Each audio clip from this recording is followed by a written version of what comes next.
Hey, RetconRaider here, and welcome back to Warhammer 40k, Rogue Trader.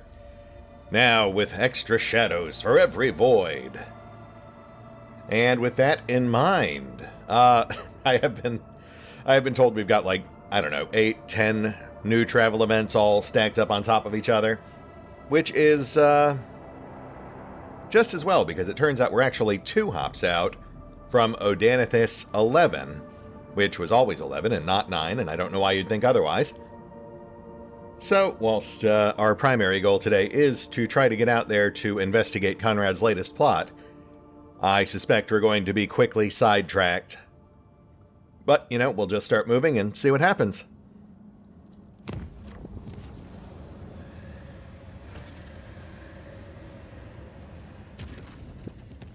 Here we go. Permission to report, Lord Captain.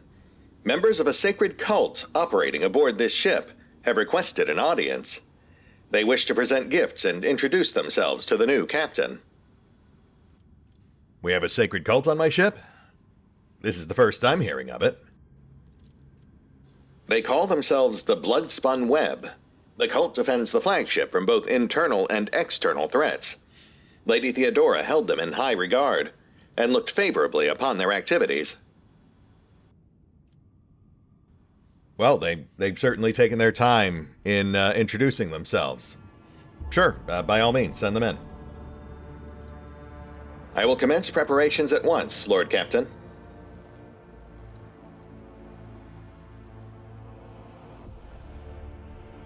Sounds like it's finally time to meet our new companion. I'm actually kind of surprised that wasn't the first DLC travel event that triggered.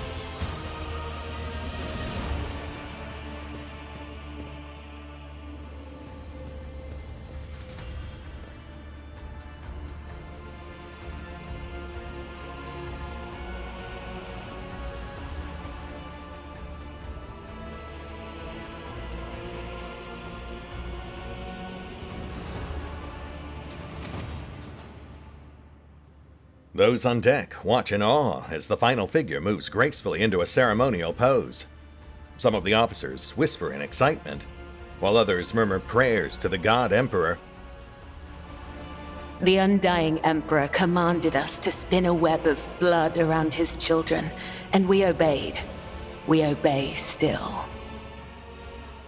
They fall silent as a tall young woman steps forward. She moves toward you soundlessly, the dim light casting shadows across the mask, which conceals her face.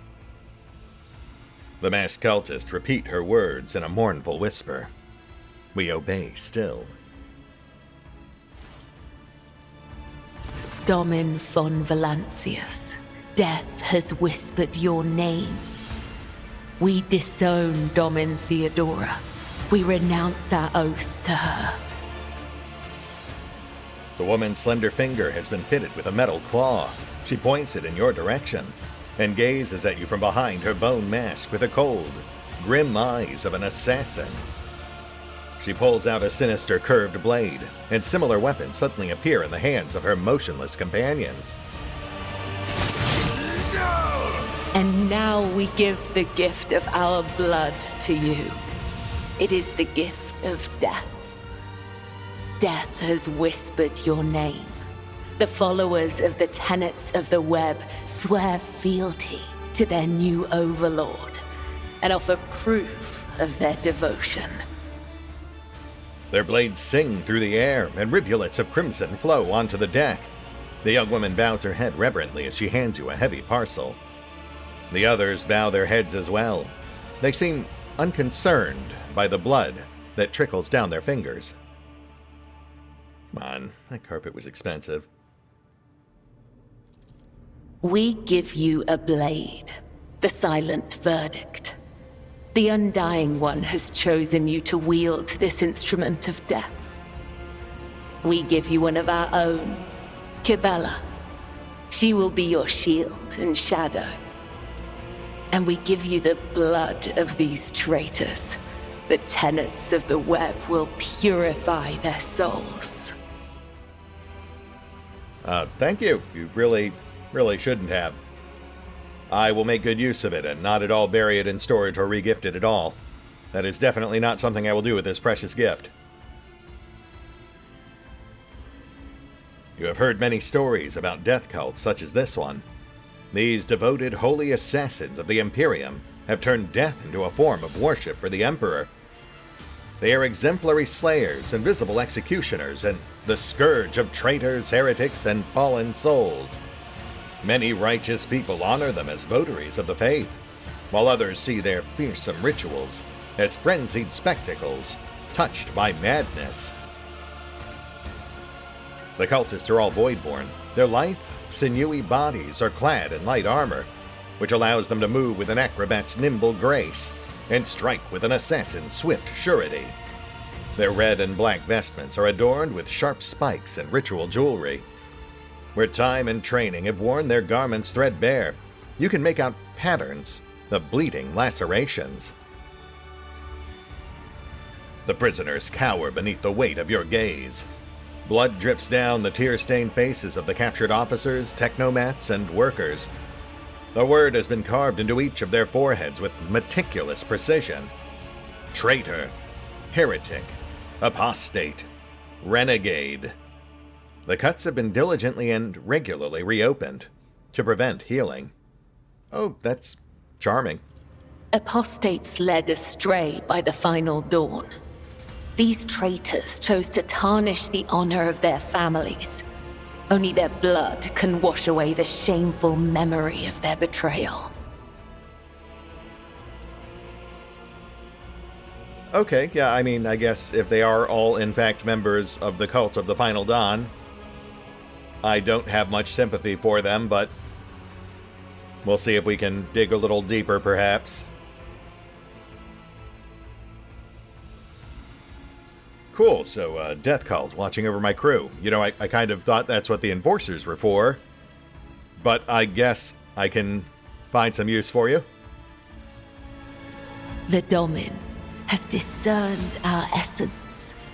This is a great honor for the blood-spun web. We have woven the bays of this ship together with the threads of our faith for many years. We keep the greatest relic, his tarot, through which he sends us his blessed revelations. We obey the whispers of the Undying One. This is our service to him. This is our service to you. Neat. You do sound like quite the cards. Oh. A ringing sound fills your ears, deafening the noise of the world around you. Time goes still. A voice whispers seductively in the back of your mind. How interesting. Devout assassins who believe themselves to be instruments of a higher power. They revel in violence and cannot tell the difference between bloodthirst and piety. They follow their faith blindly, unaware of how closely they tread to corruption and depravity. Look at them. They stand on the edge of a precipice. The smallest push will send them plummeting into the abyss. You could be their downfall. All you have to do is push. Well, this is certainly new and not at all disturbing. I'm sure that's fine. This is all fine. Sorry, had something else on my mind. You're the blood-spun web? That's what I'm getting here? The tenets of the web teach us to read the threads of the future and understand the hearts of others. When a soul is filled with the poison of corruption, we know its time has come. We bring liberation. 3 strikes, 3 rebukes, 1 blade. This is how we serve the Undying One. This is how we serve you and your flagship. But there are others, the virtuous martyrs who contravene his design without realizing it. Those who have come too close to faltering or committing an apostasy, but have not erred yet. We present such souls to the Undying One. Her gaze is perfectly still. Okay, here we go. So, hold on. Did you literally just tell me that you kill people while they're still technically innocent? We do not desire their death. We do not seek them out in the darkness. They come to us, and we usher them from this life if his sacred tarot reveals that the Emperor wishes to accept these martyrs. Cabela closes her eyes for a moment. She takes a deep breath. Okay, well, I mean, I guess if they literally come to you... Wait, are we talking literally or figuratively here? Could you explain these tenets to me? Our laws and teachings, our philosophy and way of life, our art of combat and spiritual dogma. The tenets are the blood-spun web itself. Humanity owes its existence to the Undying Emperor's sacrifice. It is he who protects us from a darkness of terrors. Hence, each of us has a duty to serve him, and a duty to die for him. To act otherwise is to waste the life that has been given to us by the Undying One, to become a thief. We help others understand this. We help them to live and die righteously. Cabela says with purpose. Okay, so just to be 1,000,000% clear, you do kill people before they have done anything wrong. We follow his design. We claim those marked by his omens. We submit to his will. How could it be otherwise? She stares at you in bewilderment. Well, see, the problem is, if they were coming to you, that would be one thing, but it sounds like you've got a whole Minority Report thing going on where you use tarot cards to preemptively decide who to stab.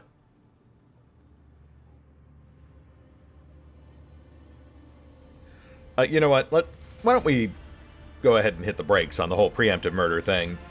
Henceforth, the Bloodspun Web is forbidden from killing without my express approval. At least until we get a better handle on how this all works. Really trying not to rush to judgment here. Would you cast down your sword at the enemy's feet in the heat of battle?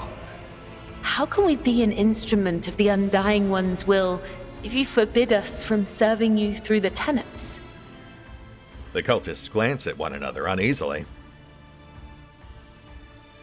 I mean, not for nothing, but technically, yes, if I did have a sword for some reason, I would, in fact, cast it down and grab for my shotgun or sniper rifle, but that's neither here nor there. Look, I understand Theodora gave you guys the run of the place, but based on what I've learned about her, it's also become abundantly clear she is not someone whose methods I really want to emulate. It's not you, it's me. I just need to wrap my head around this whole thing. This is all very new and very sudden. I just want to make sure everything's sanguine. I'm sure you understand. Have we transgressed? Have we caused offense? What will we do now? What service can we offer him? The worried cultists whisper among themselves, and the sound of their anxious voices fills the hall. We are the threads that bind the darkness. We are here to serve you. If you command us to set aside the rites of sacred slaughter, then it is our duty to obey. Cabela claps her hands twice. The sound echoes off the ancient walls of the deck.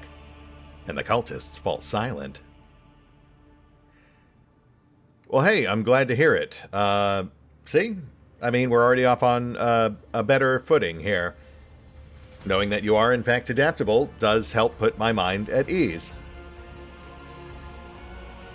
So you're like, what, an authority figure in your group, I assume? I am the second spinner of the blood-spun web. The honor of this title is bestowed only upon those who have ushered more souls than... It is shameful to speak of one's own deeds. I'm here to become your shadow, not to make boasts. Cabela stops abruptly. She touches a slender finger to the fresh wound on her hand, and points to the symbol of a lock across her lips in blood.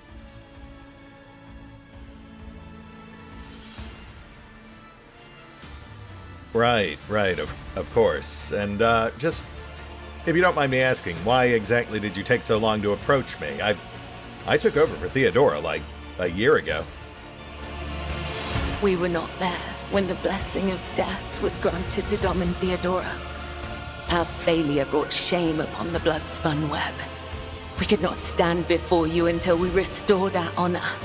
We tracked down the traitors and sliced open their bodies. Then we washed the flagship's bulkheads in their blood in a sacred act of ritual purification. Sanitary. But, you know, blood wash aside, that does actually help explain things a bit. Thank you. I appreciate that.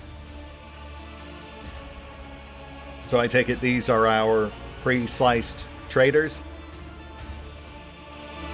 So you may offer the souls of these traitors as a gift to him. You have the authority to order their execution. Their blood will bind us together through him. For the God Emperor, the Undying One is death itself. The Undying One is duty itself. Cabela touches her sharp blade reverently to her lips. The captives tremble in fear at the sight of the weapon. Give the order, Domin. Let a spinner of the blood-spun web undergo the test of a sacred trial. The others echo her words from beneath their bone masks. Undergo the test. Oh, you know, I'm not normally one to buck custom. No, I can't even say that with a straight face. But, let's just say I have some concerns about your methods. I have no sympathies for traitors. I've killed more than a few myself. But in this particular case, I might like to hear their side of the story before we get too dicey. Then, I will tell you of the treacherous blood that runs through their veins. Oh, yes, please.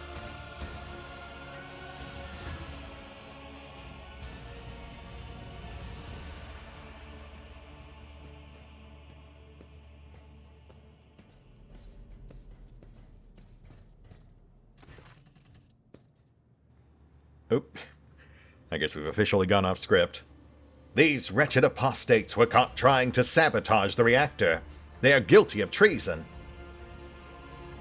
I swear we are not A woman in a tattered protective suit pushes forward in protest, but her movement is halted by the thin cord wrapped around her neck.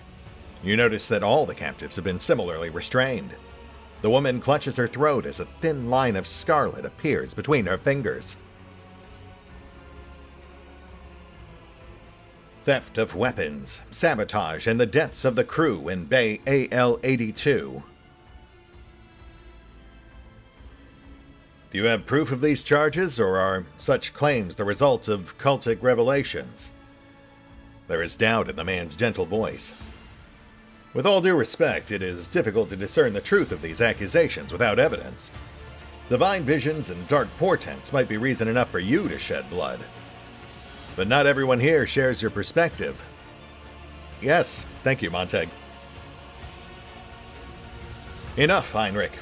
The Lord Captain will decide the truth of these claims for himself. That is also technically true. Thank you, Sourback. What about the prisoners you killed on your way in? Did they not deserve proper judgment. Those scoundrels aided the traitor Voidborn and were caught carrying weapons. Their guilt and sentence were certain. They avoided immediate execution only so that the blood of the wicked could flow in a scarlet trail that led the blood-spun web to your glorious halls. Ah, I see. So you're saying that that these ones here are the ones whose guilt is not certain, but you still want to kill them regardless. The practice of sacred divination using the bones and sinews of a martyr led us to the reactor room. This is true. But it is also true that I beheld the act of treachery with my own eyes. Well, you know, visceral details aside, I would still like to know exactly what they're accused of. The cords around the prisoners' necks are loosened just enough to let them speak. Have mercy! We're just technical tunnel workers. We were told to block the ventilation shaft leading into the reactor room. Fume leakage, supposedly. We didn't know we were doing anything wrong. We were just following orders. And as for why we were holding weapons, that was, well, you know. The woman scratches her cheek nervously. She's lying! An injured officer scowls angrily. They smeared blood on themselves and crawled out of the tunnel wailing. Oh no, the ship's being attacked! There are enemies everywhere! Defend the bay!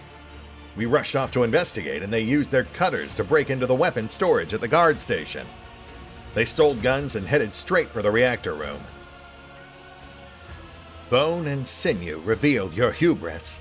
You abandoned vigilance for the promise of glory. You did not give weapons to the traitors, but you left your post to seek a hero's path. Though you did not act with treasonous intent, you are complicit nonetheless. Okay, well, hold on now. By your own admission, you have stated this man did not have treasonous intent. He just made a mistake. The mistake of trusting his fellow crewmen. And, you know, trying, not for nothing, but also running off to try to protect others. If we just start killing everyone who makes a mistake instead of letting them learn from them, I feel like we're going to run out of people relatively quickly. Look, I'm not going to kill you or your men for that, but maybe learn from this mistake, try not to repeat it in the future. If it does somehow happen again, I'm going to have to reevaluate. We will never forget your generosity, Lord Captain. We will repay your loyalty with our lives, if need be. What should be done with the rest of the prisoners, Lord Captain? Well, this at least feels a good bit more straightforward. I mean, no one denies that they did, in fact, steal weapons from the guard post. Even she kind of gave up halfway through her own cover story. So they definitely stole weapons. She claims they were just following orders to cover fume vents. But I mean, that wouldn't explain why the guards left the post and gave them the opening to steal weapons in the first place. So between Cabela and the officer, it certainly does imply they did, in fact, go in there with the intent of misleading the guards and then stealing weapons and making a move on the ship reactor. Yeah, I mean, that I definitely feel better about. And I suppose we really should toss the cult a bone. All right, Cabela, you've convinced me. The tunnel workers are all yours. You may do with them as you see fit. Mercy, Lord Captain! Mercy! The Lord Captain has spoken. Take them away.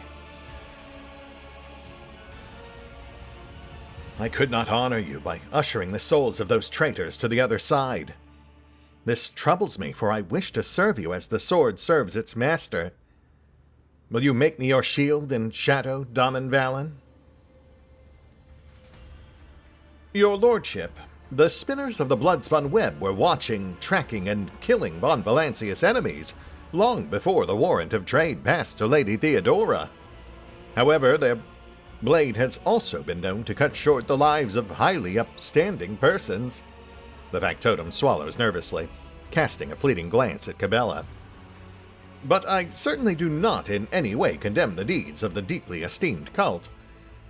I am sure that they must have had good reason. A stern-looking woman clears her throat. The cultists are the scourge of the seditious. They bring the unrighteous to ruin. The enforcers respect the bloodspun web, for we share a common goal: to bring his light and his harsh justice to the darkest depths of this ship. Oh, is this where we were supposed to meet our new officers? Scourge of the seditious or not, folks are afraid of them for a reason. A couple of watches ago, those spinners took a train driver to pieces for some kind of ritual. I don't know what old Malak did to earn that privilege, though. And who's going to feed his family now? A man in a suit-covered uniform takes a drag on his glow stick, exhaling the thick smoke through his clenched teeth. But that's a lower-decker problem. What matters is that the bloodspun web serves you faithfully, Lord Captain. A plump old man in the rich robes of a confessor adds respectfully, "My predecessor's predecessor once delivered a sermon about how the spinners saved this vessel from the servants of the archenemy. The bloodspun web paid the price in blood, a river of scarlet that flooded the decks from bridge to bilge. They became the blood of the flagship, the pulse in its veins and the beat of its heart. Their great sacrifice earned them the favor of House von Valancius." Hey guys, good to see you. I mean, obviously we've already met and talked extensively, but I don't think everyone else here knows who you are just yet. Why don't you introduce yourselves? Indeed, your lordship. Jocasta Sourback at your service. I am entrusted with the honor of commanding the enforcers and keeping order aboard this vessel. It is my duty to punish trespassers, suppress disobedience, and repel any and all attacks on the ship. My apologies for the omission, Lord Captain. I am Heinrich Montag, head of the Infernus Guild. I am responsible for preventing and extinguishing fires, as well as handling any emergency situations. Confessor Adalbert, your lordship. As a humble servant of the Emperor, I am entrusted with the high honor of being the ship's confessor, or in other words, the highest spiritual authority on this vessel. I am here to oversee the purity of the crew's faith. I officiate in the officers' chapel, and also look after the ship's reliquary. Thank you. Now you were, saying something about the cult's great sacrifice?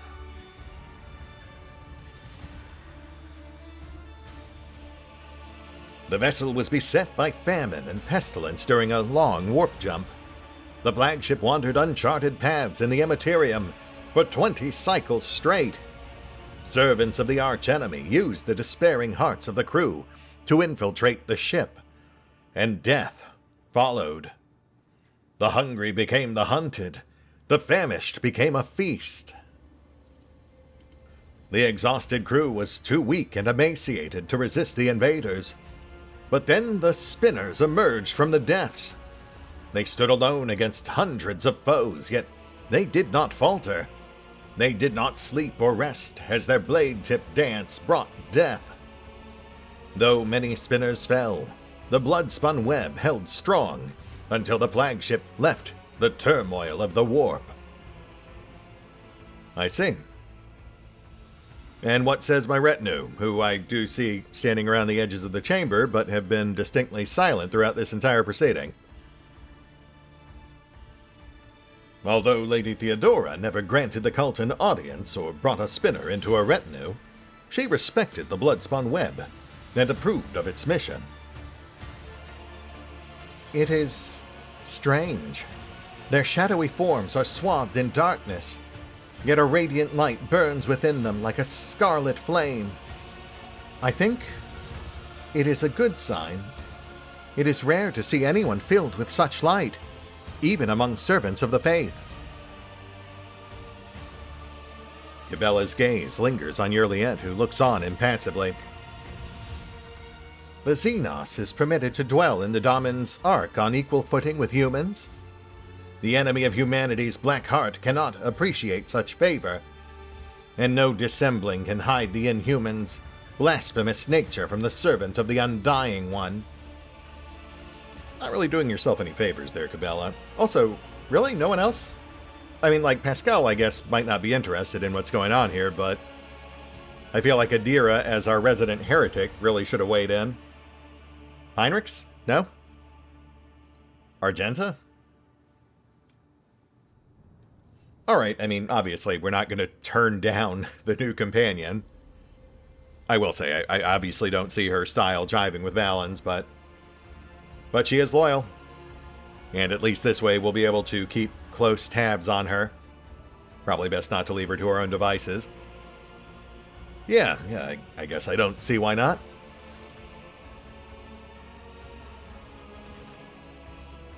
Cabela's movements are slow, almost rhythmic, as she removes her ceremonial mask. The dark shadows of her eyes accentuate the deathly pallor of her skin, which is covered in ritual scars. Henceforth I am your shadow, Damen Valen von Valancius, an instrument of death, placed in your hand by the Undying One. For so it was ordained, and so his tarot forspoke.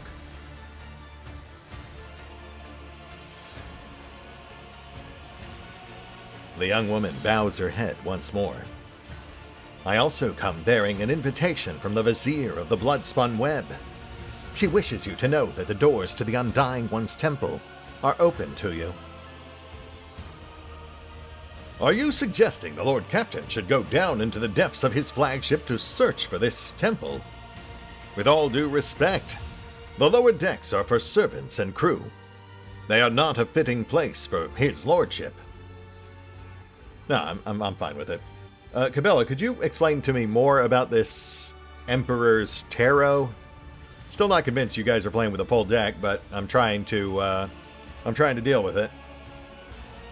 The greatest, most sacred relic of the Bloodspun Web, the Emperor's Tarot. Only his chosen servants may earn the permission to rain blood upon the cards and perform a reading to see portents of the future, shadows of the past, or tangles of the present. However, the secrets of his tarot are not for the ears of lay people to hear. I cannot tell you more. Not here. Not now. And this Vizier, you mentioned you're the second of the Bloodspun Web. I'm assuming that's the first? Yes, he is the first among us. The Vizier has spun the web of faith for 5-fold longer than I have lived. Blood of the flagship's blood. My mentor and teacher. If he's the one in charge of the cult, then why isn't he here in person? The first spinner is old. His abode is in the temple beneath the flagship's freight line, and he has not left the lower decks in decades. Even a short journey could sunder the spirit from his ancient body. Yeah, that's fair. I figured it was as much. Under the freight line, you say. Where exactly is this temple of yours? I am not permitted to say. If you wish to find the temple, you must walk the path of Saint Ariane, the matriarch spider. Hers was the thread that would become the blood-spun web. Her path began deep within the flagship, in the dark tunnels of the freight line.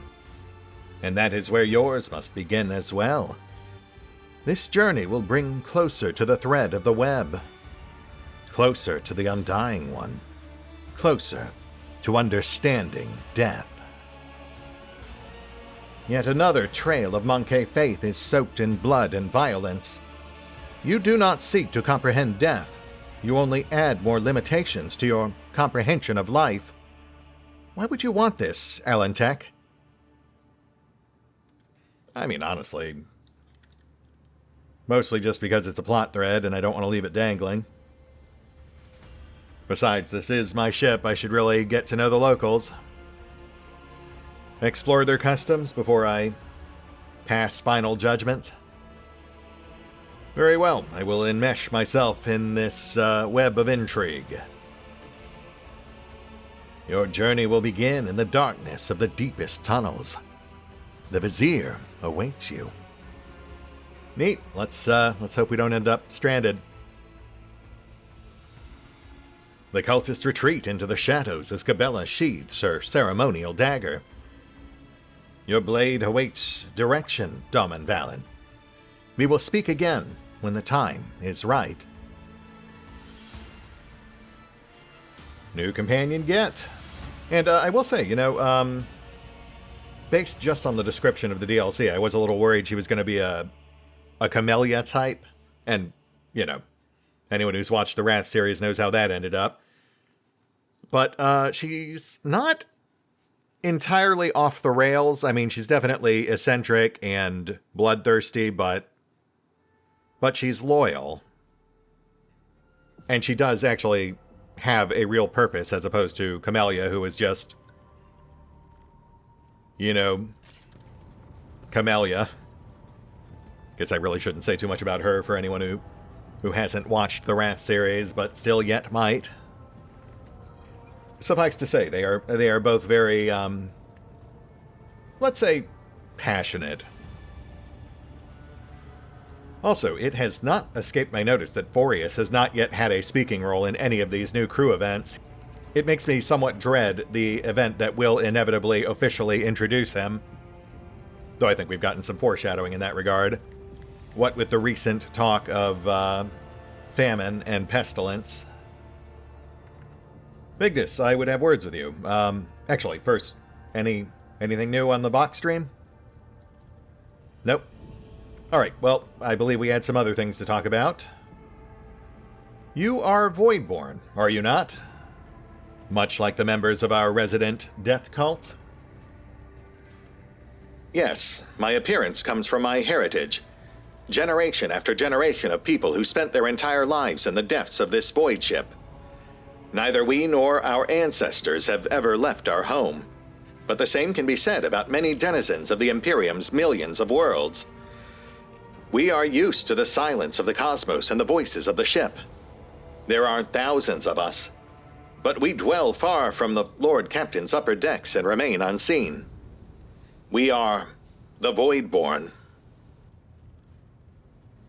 I've got to say that feels like a somewhat foreboding and ominous title to give yourselves. Any particular reason for that? Because we are the children born in the void between the stars. Be it the womb of a traveling vessel, an orbital satellite, or a forgotten asteroid station. Low gravity voyages through the warp, and the countless dangers of space travel. Everything others hate and dread is second nature to us. Okay, fair. So tell me more about the Voidborn on my crew. To us, the groans, creaks, and murmurs of the ship sound the way babbling brooks and singing birds do to world dwellers. We hear the ship breathe, know what it is feeling and thinking. We are a part of the ship just like it is a part of us. We perform numerous functions, and there are many officers among our number. Some maintain order and prevent mutiny. Others serve as shepherds and support the crew. And some devote themselves to mending the body and spirit of the vessel. Most of the Voidborn are members of large void ship dynasties that bear responsibility for a certain aspect of the ship's life. For 300 years, the main branch of the Ptolemy dynasty has produced the ship's Voxmasters, and most of our subordinates come from the cadet houses of the dynasty. Right. So that does give us some context as to the nature of the cult as well. Like, the ship is their whole world, it sounds like. Which I suppose does help explain their particularly zealous nature in defending it. Of course, it also really kind of speaks to their inherently limited perspective. My own thought process and worldview must be completely alien to them. What's your life like on the ship, Vigdis? Life has been quite generous to me, Lord Captain.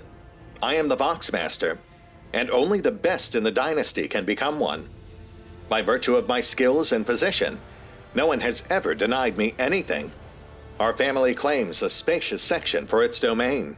I also enjoy long walks through the narrow and dimly lit corridors of the ship, listening to the sounds of her activity, falling asleep and waking up to the chanting of hymns, and admiring the stars beyond, of course. That actually sounds pretty nice. And you're treated well, I hope? We look, speak, and move differently from the inhabitants of the planetary worlds. Our way of life, traditions, and quirks frighten these people, just like the darkness of the cosmos. Many believe us to be the bringers of ill fortune, and alas, it is the Voidborn who get the blame for terrible warp phenomena during longer voyages.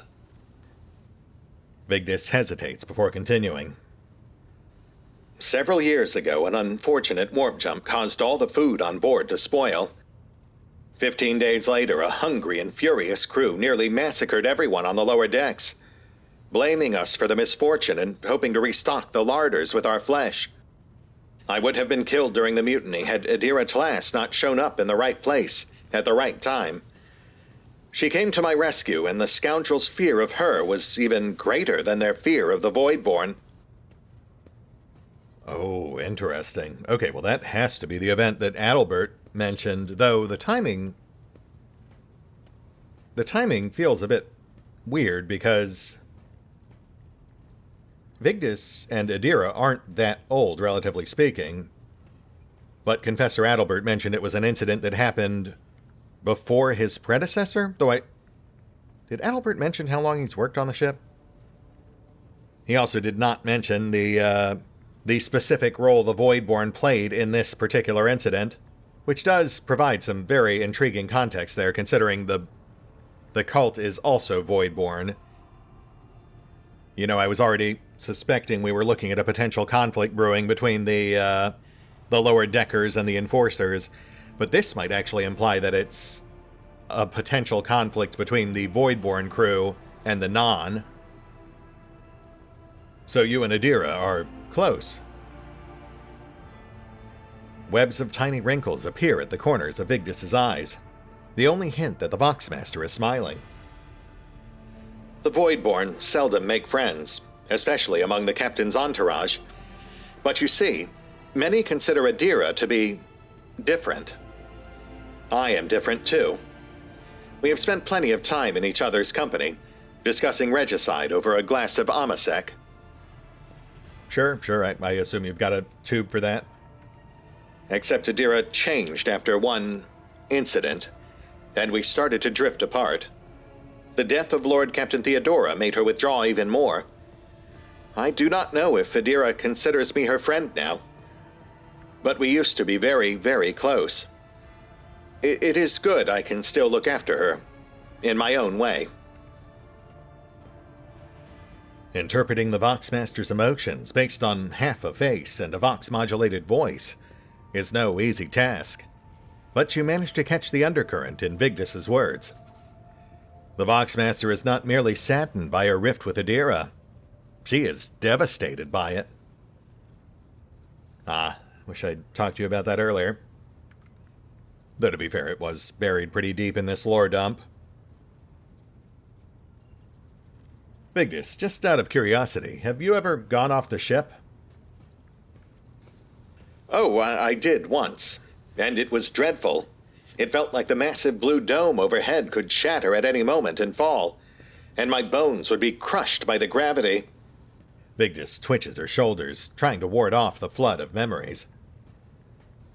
The ship is my home, Lord Captain, and I would not trade it, even for the bounty of 100 worlds. Yeah, that tracks. And again, valuable context. It does help us better frame the standpoint of the other Voidborn, cult included. Much like Vigdis, much like Ravor, this is simply everything they know, and thus they have a very vested interest in keeping it safe and functional, though they also have this inherent rift with the non-Voidborn crew, as evidenced by the incident that apparently first brought the cult into prominence, which does immediately, of course, inherently make me suspicious that event may not have been something that developed organically. Something we'll have to keep in mind when we meet with this Vizier.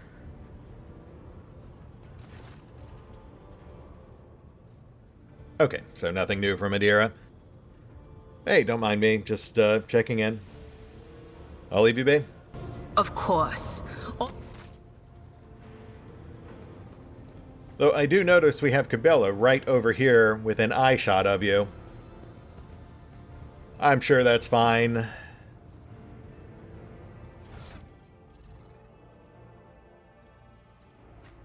Oh, right, and she's also like 40 levels behind the rest of the party. So I guess that's something I should really deal with. I'll have to figure out her build and all the weird little quirks and curiosities of her new class archetypes. I will say I'm not super excited to do that, but it's got to be done. Interesting mix of skills, though.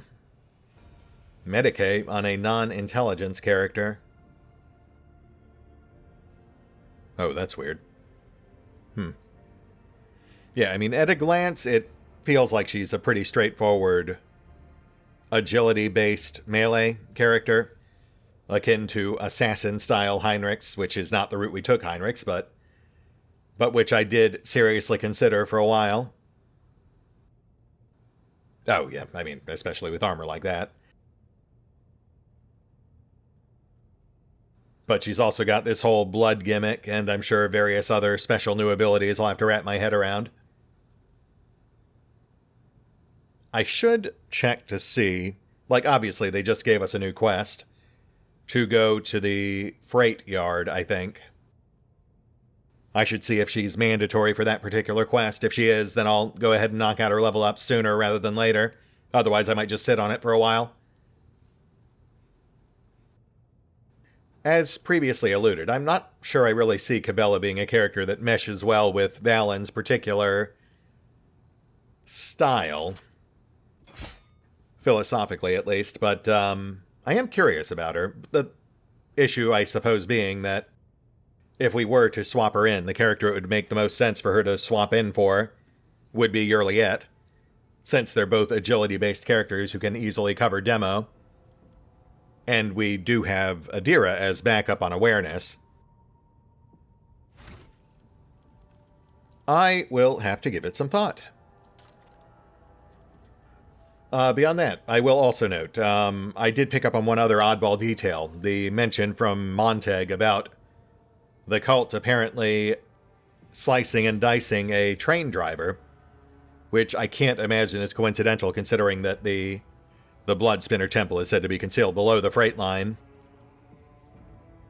It is another thing to keep in mind when we go to meet with this Vizier.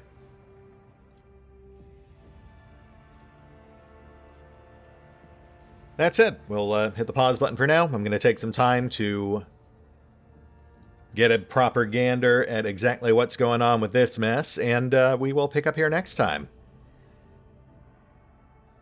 See you then.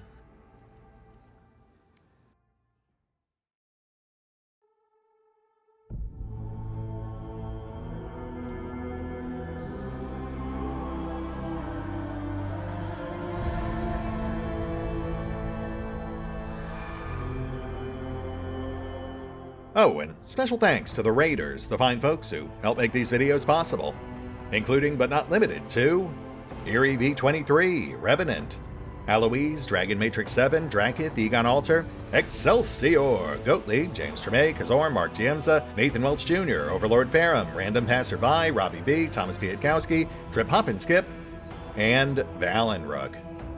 Thanks for your support, guys.